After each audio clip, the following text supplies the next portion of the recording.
लोकसभा में श्वेत पत्र पर चर्चा जारी है। बड़ी खबर, बड़ी जानकारी। चर्चा के दौरान वित्त मंत्री का विपक्ष पर हमला।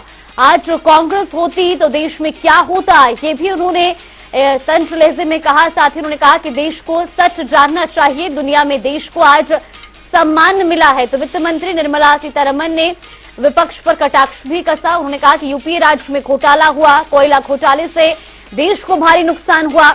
घोटालों से 1.86 करोड़ का नुकसान झेलना पड़ा और घोटाले से देश की छवि को भी नुकसान पहुंचा है। तो चर्चा के दौरान वित्त मंत्री निर्मला सीतारमण ने यह बयान दिया। उन्होंने कहा कि विपक्ष पर उन्होंने कटाक्ष किया है। आपको बता दें कि वित्त मंत्री निर्मला सीतारमण इस दौरान कटाक्ष करती हुई नजर आई। उन्होंने कहा कि आज जो कांग्रेस होती तो देश में क्या होता, देश को सच जानना चाहिए।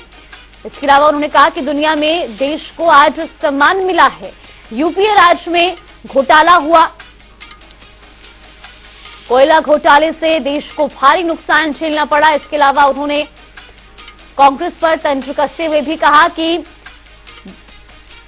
कोयला घोटाले में देश को भारी नुकसान झेलना पड़ा और अब देश में दुनिया में देश का सम्मान बढ़ा है।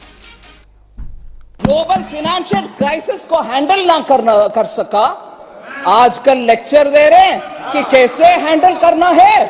मैं बोल रही हूं सर, ग्लोबल फाइनेंशियल क्राइसिस उस समय भारत के इंटरेस्ट को प्रोटेक्ट करने के लिए क्या क्या करना चाहिए वो कुछ नहीं कहा, कुछ नहीं किया, मगर उसके बाद भी स्कैंडल के ऊपर स्कैंडल चलते रहे और उससे देश को ऐसे गंभीर अवस्था में खड़े रख के चले गए। भगवान जाने अगर वो कंटिन्यू करते इस देश का हालत आज क्या होता। Sir, that is one story of global financial crisis के बाद सरकार ने भारत देश को कैसे बचाया, नहीं बचाया। मगर कोविड के बाद माननीय मोदी जी ने इस देश का कैसे संभाला, वैक्सीन सबको मुफ्त में दिला दिया और देश को प्रोटेक्ट किया। वो कैसे हुआ?